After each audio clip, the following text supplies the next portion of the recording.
Everyone, as you know, I am Walt Kasmir, host of Critical Conversations. This evening, we are having a more somber conversation. Yes, this segment is about grace for grieving. And I am honored and privileged to have one of my good friends, an outstanding speaker, author, activist, and a fellow mourner.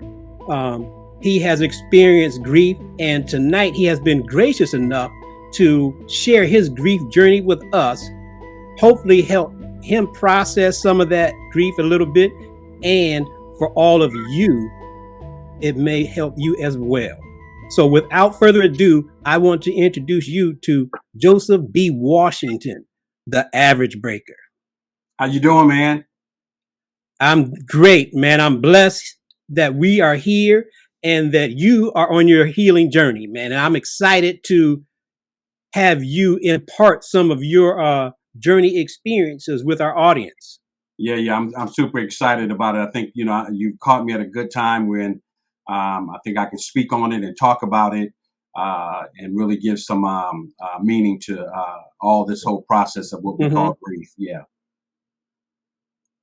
Well, brother, I want you to just kind of give people just a summation of your dearly departed and how that evolved, and basically tell us how you handled it and how you kind of moved through some of the so-called phases.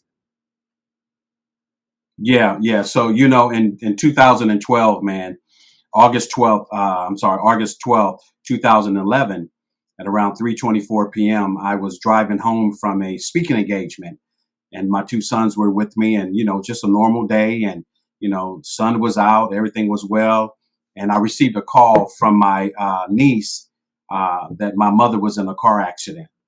And so immediately when I heard the information, I had asked, what hospital is she in, yada, yada, yada.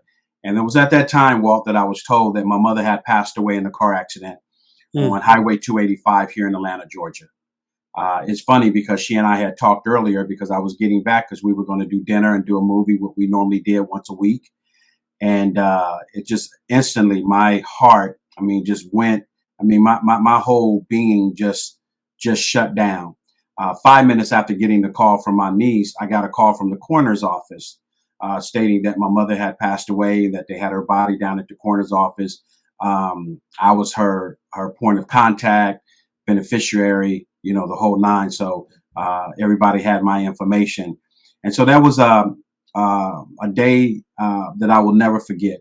It's a day that still lives with me today.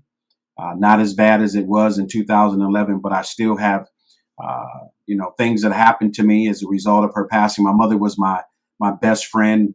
She was my first mentor. She was the one who believed in me when I had struggled for so many years growing up with a speech impediment and a stutter. My mother was the one who infused in me that greatness was waiting on me. I just needed to go ahead and go get it. And she was living here in Atlanta with me, getting up in her age and her years. And I felt privileged to be able to take care of her and, just to be with her and to have that one day just change my entire life. It has literally, my friend, changed my life. I will never forget August 12th, 2011 at 3:24 p.m. That was the day that my life changed. Now, you mentioned she was getting up in years. How old was she, and was she chronically ill, or was this sudden for you guys? No, mother was fine, robust. She was 68 years old, and just the life of the party. She was just full of life and vigor. So no, it was nothing wrong with her. So this all happened suddenly, at one time. Sometimes I think about, would it have been better had she been sick and we knew that it was coming, or if it happened this way. But I think either way, it's painful to those who lose individuals that they truly love. And this just so happened to be my mother. Without a doubt, it's definitely painful. And so it was just a freak accident. It was not complications of illness or anything. So this was what we would call traumatic grief in the grief counseling world. So that kind of complicates it. It adds an additional layer of pain and shock. Yeah. for people. So when you initially found out, it sounds like you were in what we call the shock phase. Right. Um, Now, I know some people may be familiar with some of the terminology of grief, and they probably heard of what Dr. Kubler-Ross pioneered, with first being in denial, and then bargaining, and then anger, and finally acceptance of the grief. And then a lot of theorists kind of gave her the business, basically. But the bottom line is, we go through all of those things, and it's not in a linear fashion. Um, it sounds like you experienced that part. Can you expound on some of the other things you felt, and how these emotions kind of evolved? Yeah, you brought out a great point. I was shocked, and I think I was in shock for a while. But then, I felt anger. Later on, I felt angry. Just why did this happen to her? And what had happened was, my mother was driving down 285. Again, like I said, here in Atlanta, her tire blew out, Mm. and she tumbled across the highway, and she hit a pole, and which at that point severed her neck. She was thrown from the car. She lived about 34 minutes after that, from what I was told from the EMTs. But I felt shock. I felt angry. I felt the feeling of lostness. Um, I did not allow myself to really grieve for some years. I thought that if I didn't do that, somehow maybe that would bring her back. Maybe this was just a big old dream, and I was in the fog. So there was just a lot of things that I felt. Today, I feel a love and a honor to be able to call her my mother, and to just think about the things that we were able to enjoy. Because again, I was all in with her, man. I'm not the Mhm. guy who has any regrets. I Yeah. loved her to the very end, and we had a great relationship. And so I am. I just think about the good times now. Mhm. Uh, but still, a song will trigger something. I'll hear a song, and it'll trigger something. I may smell something, and it'll trigger Mhm. something to remind me of her. And there are times when I just allow myself to just go into this daze and just reminisce and Mhm. just think about how things were. Yeah. That's good, and you bring up some good points, Joe, as I would have expected from you. Um, so most people, unfortunately, especially in our community, never really seek any help in the grief process. We have a funeral, we have a wake, people come and love on you for a couple of days, That's right. then you're left alone with the one of the most horrific pains of your life, Right. to grapple with that without any help, without any expertise, without a compassionate, competent uh, guide to help you process some of those emotions. Sure. And so let me be the one to let you know that, especially in our Western society, we want quick answers. And especially when it comes to pain, we want it to be over with and let me move on with life. Right. Well, I mean, I wish I had that instant pain relief, but it doesn't exist. Right. But the basis of my book, Grace for Grieving, is that we have been given an innate ability to endure the worst kind of gripping pain from grief. And that's really just in correlation to how much we loved our loved one. Yeah. So unfortunately, it is a price of love. And so one of the theorists I like most, he basically says we have to embrace that pain. Right. We can't go through it. I know a lot of preachers preach on going through something. You can't go around it, you can't go under it. The only way to have growth from grief is to go through it, to Embrace that pain. It lets you know that you're alive, you loved her, and find constructive ways. Now, you kind of just happened up on dealing with it constructively, but as a grief counselor, I would help people do some of the things that you mentioned. Actually, take time out. Be intentional about saying, I'm not trying to just get over this and move on with life. I'm hurting and I'm going to take time out to hurt. It hurts. Yeah. And no one knows exactly how you feel. People that have been around grief, we know that it hurts. I have experienced grief. I don't know how bad your grief hurts, but I know you're in pain. So you have to, number one, embrace that pain head on, experience it, and then ultimately start learning how to incorporate memories and the good contributions that mom left on you. She's not physically with us, but her spirit is with you, and that's what we want to move forward with. How do I move in my new normal? So it sounds like even without grief counseling, you have made it to that part of it where what we call meaning making. However, if I can compare it to a physical injury like a cut or a broken leg, you can have a broken leg, especially if you have a compound injury where the bones are all out of alignment. You can not go to the doctor and you can put some little linen splints on it and it might heal up, and it probably won't.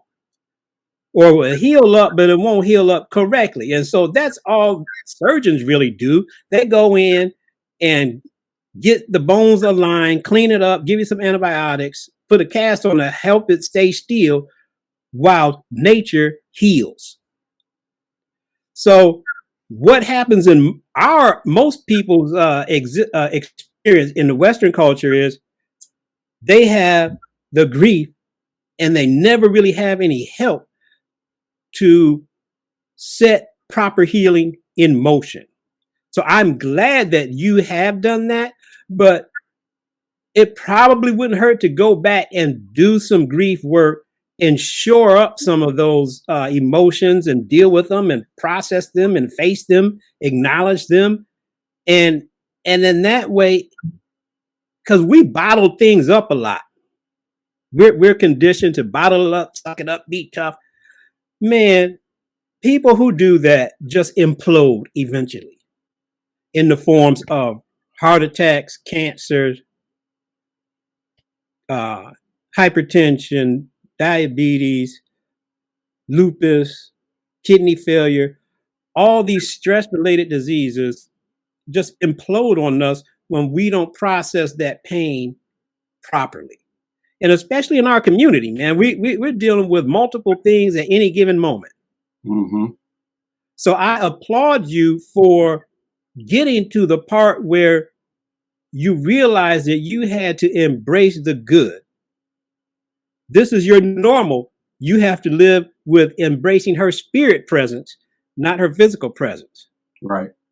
And especially in my grief support training, that's what I would go in and help pastors teach their people, is how to actually have some therapeutic, some anointed presence with people, because sometimes we are really well intended, but we say some of the most inadvertently injurious things, and you say them and the person doesn't really react at that moment, but later when they process it, they're like, and for instance, the one that a lot of people mistakenly say is, I know how you feel.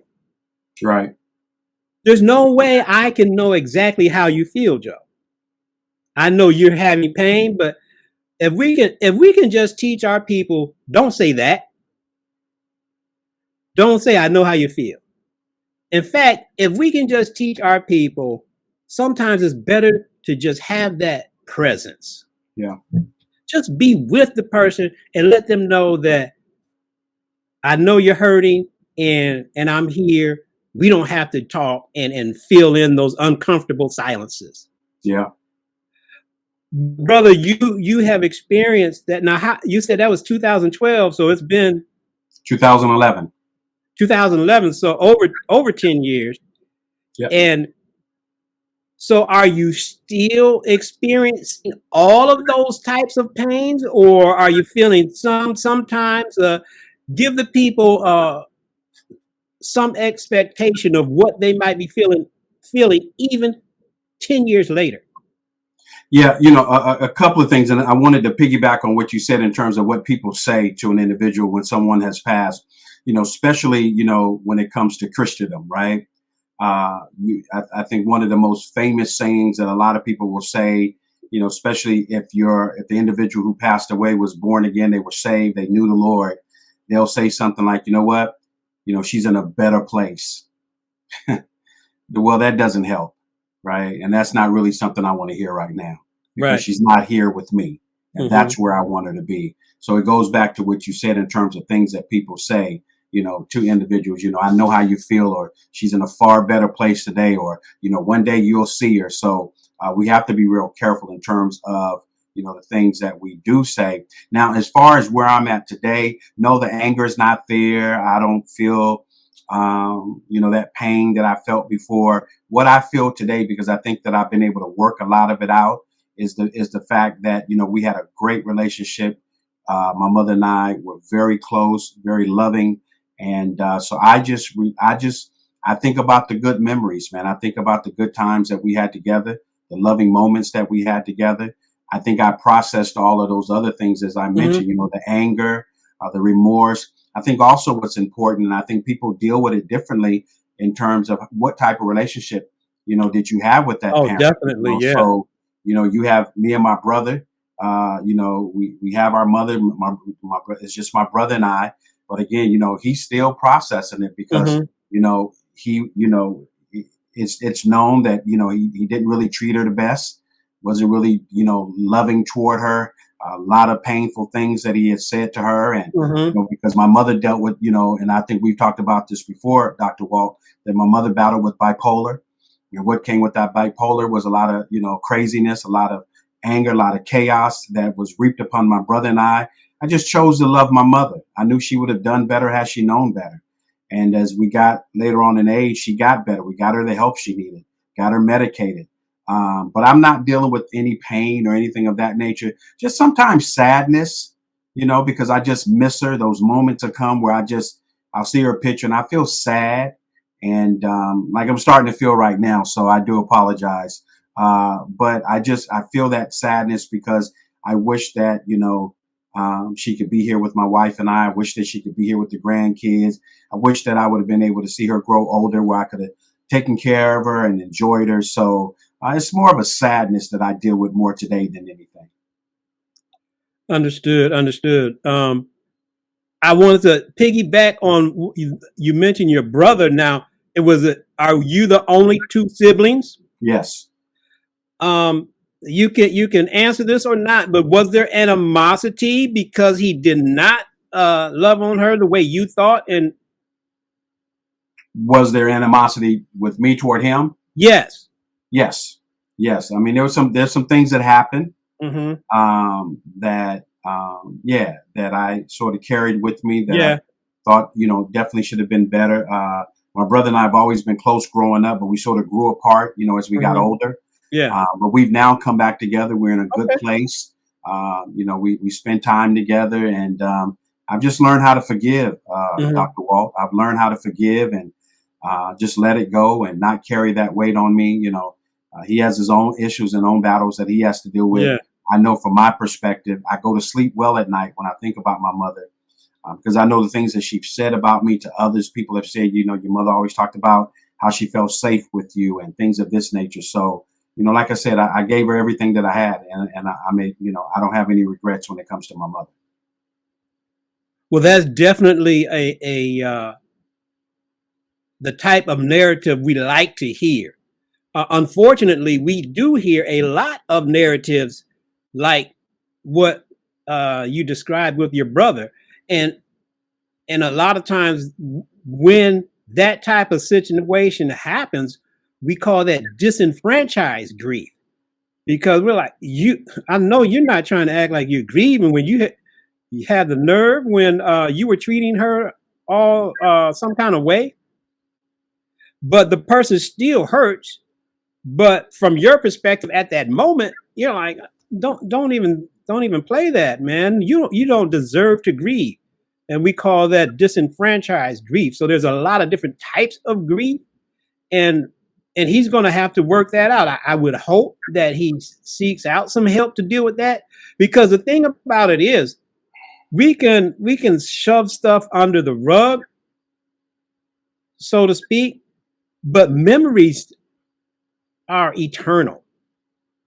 We just choose to keep going and ignore most of our memories, but they're still there. That's why things can trigger emotions. An aroma, a picture, what have you, it will trigger that emotion that's deep in your unconscious. So people are definitely dealing with those. And one of the themes that I want to drive home is all of those emotions are normal. And it's normal to go back and forth. It's not just a linear thing where you experience one thing and then you experience the next thing and poof, it's over. I'm never going to hurt again. Right. It is not that. It's more like what you have experienced, where if you have a normal grief, the intensity will decrease over time, but you still love them. So it still hurts, but you are functional at least. Yeah. Some people in the short term, I mean, they can't even function, man. They can't go to work. And that's when somebody really needs help of a grief counselor. Yes. I'm glad that he's coming around, but I'm available if he would decide to do some grief work. I think it's worthwhile. And really, you mentioned you got mom some help for her issue. Another thing that is, I don't know why it's so taboo, especially in our community. We go to the cardiologist for our heart. We go to the nephrologist for our kidneys. We go to the orthopedic doctor for our bones. Sometimes we're dealing with mental issues, spiritual issues, emotional issues. There are plenty of trained people out there that can help us with that. It has no indictment on our faith. Right. You can have faith and still have emotional issues. So that's my plug for embracing, getting all the types of help you need whenever you need them, without compunction and feeling some kind of way from other people. But brother, I'm so glad that you guys worked it out in the end, and then you made meaning out of her loss. It sounds like you have grown from your loss, and you are such a strong person. I'm not surprised, but many people would not have gotten to this level of growth after loss. They get stuck, and they really are never really fulfill their full potential emotionally, psychologically, spiritually. They get stuck in those traumas, and they're just there forever. And like I said, those memories are eternal, man. We can dig them up, we can hide from them, but they're there. Yeah. It's really how you deal with it, your worldview. I know you have your Let Average Go flagship message. I have one too. It's called Flow, where you have a foundation, then you learn, then you overcome obstacles, and then you get to work. And our foundation needs to be examined when we're dealing with these kind of things. Yes. As you well know, most people never really do any introspection and think about their thinking. We just kind of reflexively go through life. You're right. But definitely, this is one of those areas where, if anything can get people to take a look at their life and examine things a little closer, unfortunately, it's a loss. Yeah. So if we have to take that and get people to embrace mental health a little more, I'll take it. Speaking from someone from the mental health arena, but I know we could go on. Mhm. Maybe we'll have time to talk about some more specific issues, but I think this is a good time where you've given people a pretty good glimpse of what it's really like to, experience gripping pain, traumatic death, and then over 10 years later, still experiencing pain, but with less intensity. Yeah, and I think it's important too, Dr. Walt, that people understand that they don't want to stay, in that place where they just feel like, they're in a rut, right? You got to come out of the rut. And what they're feeling is normal, is natural. But then too, you got to take responsibility for your emotions, because you got to go on with life. And that was the thing that I realized, that I had to continue life. My mother would want me to continue life. Okay. And so I tell people all the time, what you're feeling, how you're feeling is legitimate, but now it's time to, put on your big boy pants and tie your shoes up. And it's time to get to work, because the one inescapable thing that's going to happen for all of us is death. And, Yeah. we're never going to be able to be evacuated from that. And so, that's what I share with people. Feel your pain, feel your loss, feel your anger. But then at some point, we've got to move on, because like I said, at this point in my life, I feel some sadness at times, but I'm in a good space, man, because Okay. again, I had a great relationship with my mother. There's no remorse. There's no Mhm. regrets. I'm not feeling like, man, I wish I did it all. And she did it all. And she would say the same thing. And so, I just encourage people, like you said, to get the help. I sat down with the counselor and got me some counseling. And it was Okay. very helpful for me to be able to express, to be able to Mhm. share. And now, I'm like the prophet Ezekiel said, I've sat where you sat. So I can tell Mhm. somebody, I don't understand how you're feeling, but I've been where you've been. And Yes. however, whatever you need in this moment, I'm here to service you and to give you what you need. I'm not a doctor like you are in this area of influence, but I'm a pastor that has a flock, that loves Jesus, and realize that, I have hurting people in my church, and we're a Mhm. hospital.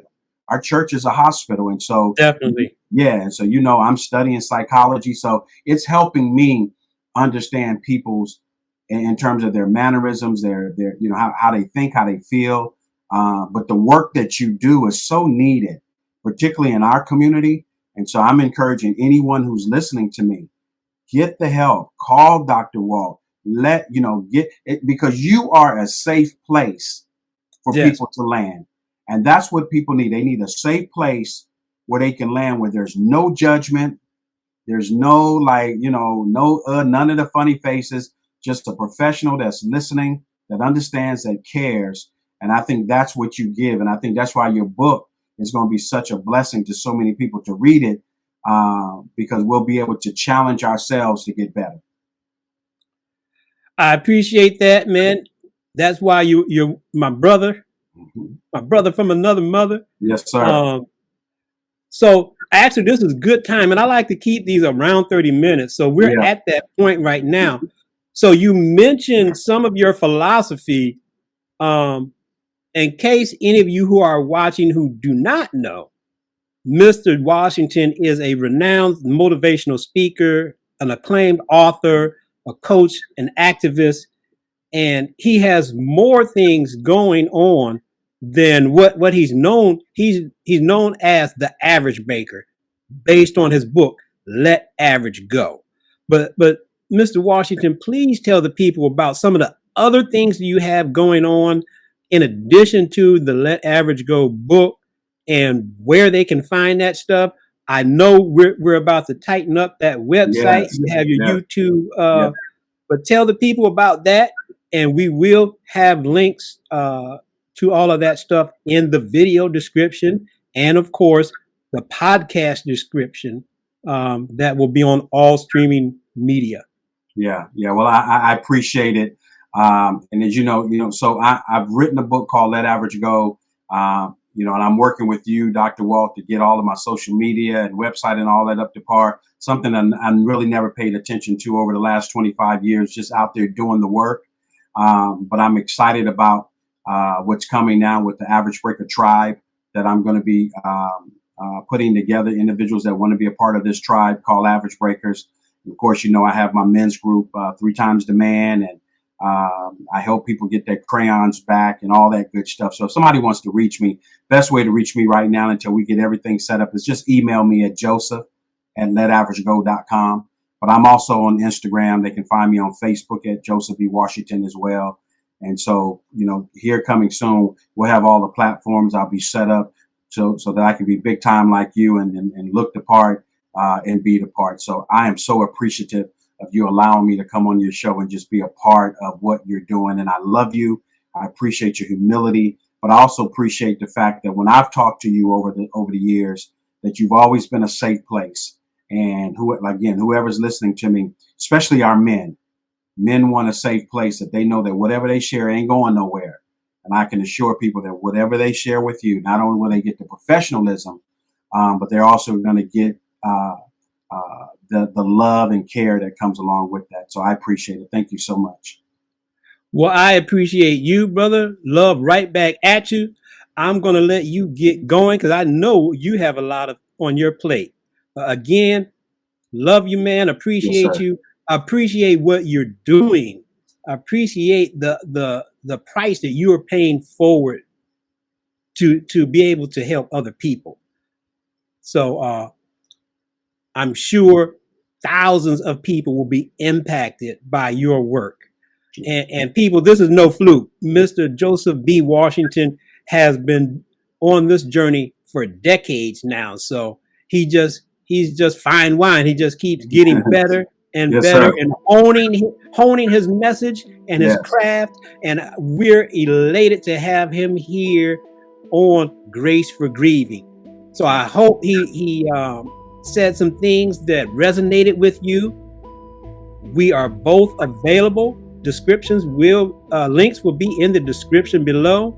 And we just want to sign off tonight and invite you into our world. Hopefully we can, when you encounter us, your life will be better having met us. Wow. So until we meet again, know that where there's hope, there's healing.